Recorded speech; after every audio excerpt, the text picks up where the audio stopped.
Hello guys, welcome to my channel. In this video we will visit our Ukrainian village where unfortunately 2 years ago there were Russian orcs and destroyed our house. But one thing at a time, our morning in Kiev started with us walking up and down the stairs again instead of elevator because we have no light, we have blackouts again, blackouts on a schedule. My mom has a mini vacation and she is going to our village for a week as it's her place of strength. It takes a long time to get to our village on out-of-town shuttle buses, and it takes 30 minutes to walk from the shuttle bus. We also have a lot of large items like the refrigerator. In our family only my husband and I drive a car, so I go to drive my mother and mom and take Lisa with me. By the way, Lisa is my younger sister, 8 years younger than me, so Lisa hasn't been here since the orcs destroyed our house. From Kiev, the village is 80 kilometers or an hour by car, of which 20 minutes on the highway and 40 minutes on village roads. I was last here a year ago and there were still holes in the fence from river, ruined churches and so on. Here in this video I showed how the same village looked a year ago. By the way, there are a lot of houses for sale here and in their description it says that orcs live there. But in general people have already returned here to those houses that are not completely destroyed like ours. Unfortunately, for 2 years the state has not helped to rebuild the houses and it's very unclear now about the processes. We have been visiting for 2 years. Different services, they come to us, starting from bomb squads, firemen and other state bodies. I'll be honest, if my mom didn't want to come here so much, I wouldn't come here. Since in fact we have a partially dumped landfill on our plot which cannot be cleaned up by myself. First of all, it costs a lot, and secondly, as practice shows, if you start doing something yourself, then you can prove that there really was destruction here. In general, there are nuances, but the video is not about that. The site itself, the temporary house, I will also show in this video. About why this place is so important for my mom and how it looked right after the orcs, I also showed in the video, link to which I will leave in the description to this video. In fact, it's now after 2 years we have accepted the situation, but when we saw it for the first time it was a shock. Unfortunately, over the last 2 years of full-scale war, my family had to experience things worse than material losses, so we have learned to take such losses more easily and to value other things, not material ones, first of all. By the way, if you have noticed, there are a lot of storks' nests in the villages. In Ukrainian, a stork is a leleka. We also now have 2 ducklings in the car. They are like talismans for us. In general, now the Ukrainian villages we are traveling through look very, very green, and we are going to visit a Ukrainian plantation where my mother wants to buy some trees to plant on our plot as a sign of the beginning of something new. In the meantime, we are going to stop by a village where there has been a lot of destruction by orcs. There are a lot of new fences here now, all of which people put up on their own at their own expense, and we understand them because some people live here unlike us. For us it was a place of strength where we came several times a year to relax for a couple of weeks from the hustle and bustles of the city. Meanwhile, we have already arrived at a plantation where they grow different trees, plants and so on for sale. Our car was full of things, including, I remind you, a fridge, so we unloaded everything, left my grandmom and went to get the trees ourselves. This plantation is 10 minutes away from our village. Actually, it's a very large area if you ask me, so after 10 minutes of walking I went back to the car to get in.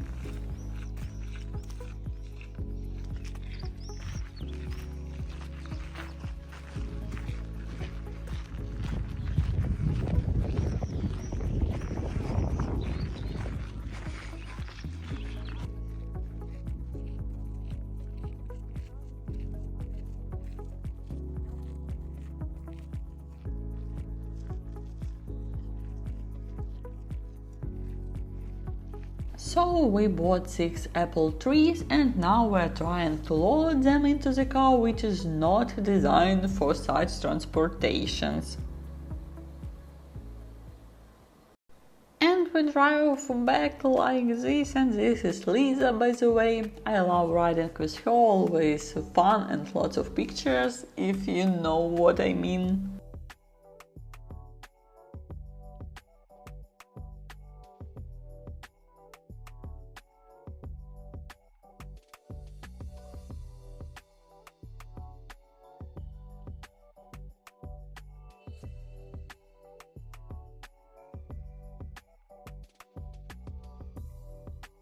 Now let's take a look at our plot and the life hacks we are using to stay here temporarily.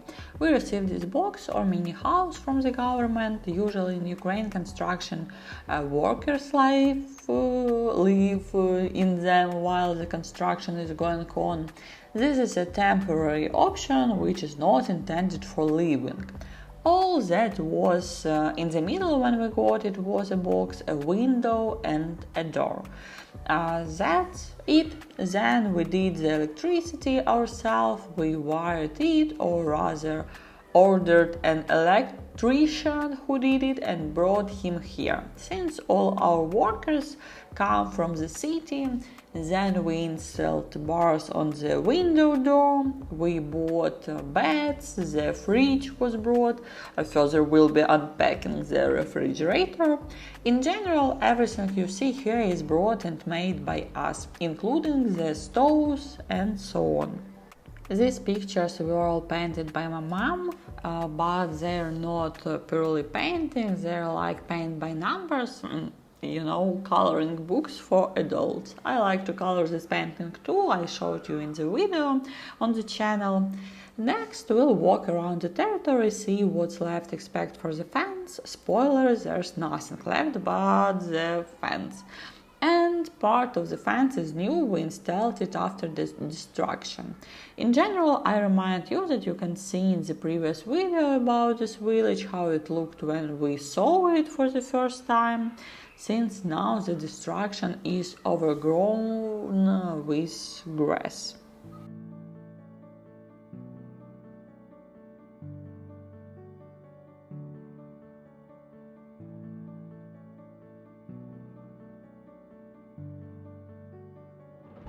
Since the Russian had just dropped 3 munitions from the sky, the sappers confirmed this to us and we could clearly see 3 craters in the ground. My grandmother and mother set up a table outside for us to eat, as Lisa and I still have to go back to Kiev. In general, it takes about an hour to get there from Kiev, but Kiev is also big, so from the village to our neighborhood where Lisa and I live, to go about 2 hours, which is a lot for city people.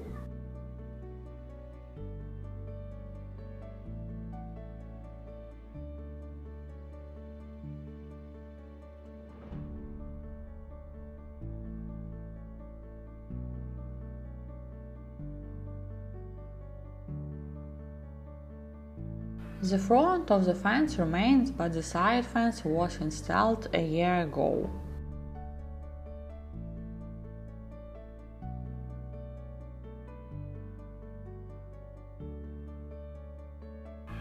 This is a well, in Ukraine this kind of well called Zhuravl, and at the moment it's the only source of water here. Of course we bring water to drink from Kiev in bottles, but to wash or wash dishes we use this water. In general, in Ukraine everyone puts up fence, and in fact I don't feel safe being in the village. It's too quiet and there are not enough people here for me. In general, let's look at what is left of the house itself in 2 years, mixed with years with land.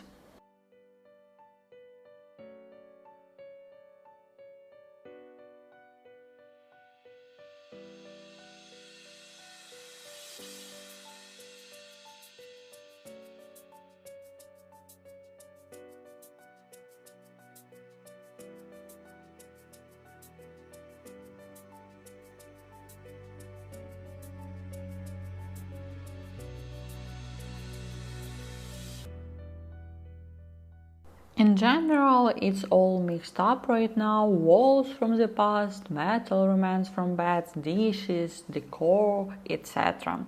Actually, you can see where the chimney was.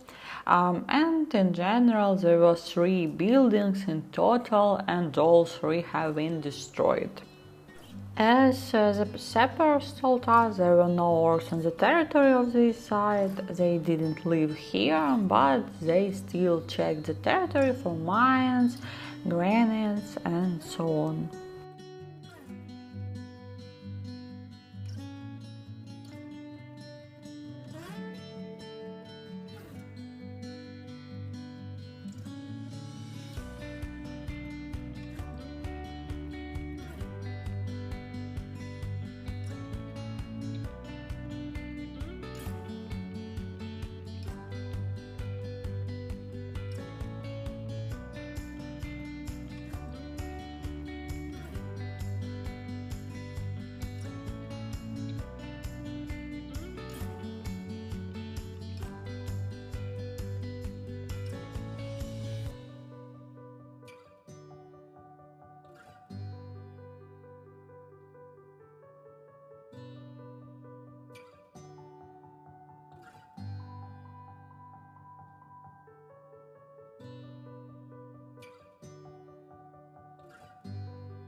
Trees here also burned. We cleaned them last year, but already recovered and was visible well, according to neighbors and the same sappers who were here in the epicenter of events.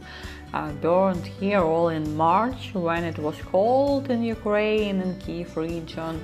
That's why it wasn't spread to all the trees and they remained. We have mostly apple trees, alicha, walnut and cherry trees in general.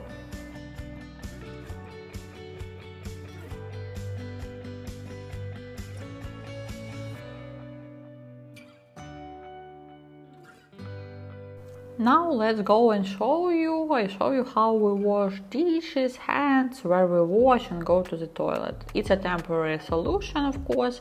The dishes are washed by pouring water into a bowl, hands are washed in a portable basin, pouring water from above, and the toilet and shower are 2 in 1. By the way, there are a lot of big blank ends on the plot, they were never here before. So back to the toilet and shower. Here's just a bucket in the future. I plan to buy a bigger toilet for my mom, grandma, because my mom is going to come here, of course. And the same tent can be moved and used as a shower.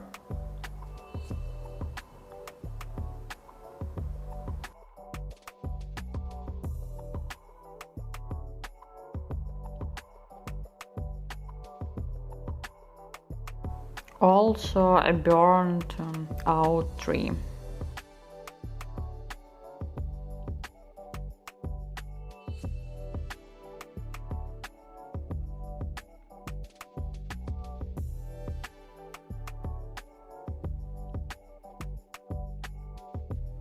In general, of course, it's very beautiful, cozy and green village. Today is still a sunny day, clear sky, but there are a lot of mosquitoes. Of course, after we mow the grass here, there will be less, but Lisa and I are already all bitten.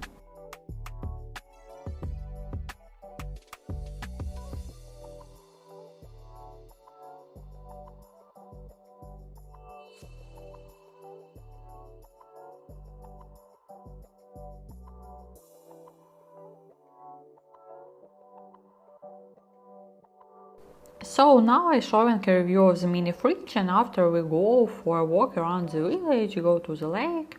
Such refrigerators cost about $200 in Ukraine. Let me remind you that the exchange rate of the domestic currency and the dollar in our country has grown just unrealistically and has now again broken its historical record. Now $1 is 40 hryvnia.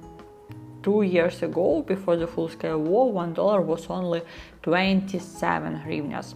Accordingly, prices for everything are growing just as fast. Here in the next video on the channel just shows the prices for fuel, gas and food, which are groceries, which are right now in Ukraine. The roads here are in holes, people also fill them somewhere with stones, but we draw on some sections, it's just a nightmare. Traces from tanks, straight holes in the asphalt, and all this remains until now.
In general, there are very few people here, and besides, men don't move around much these days around Kiev, around Ukraine in general.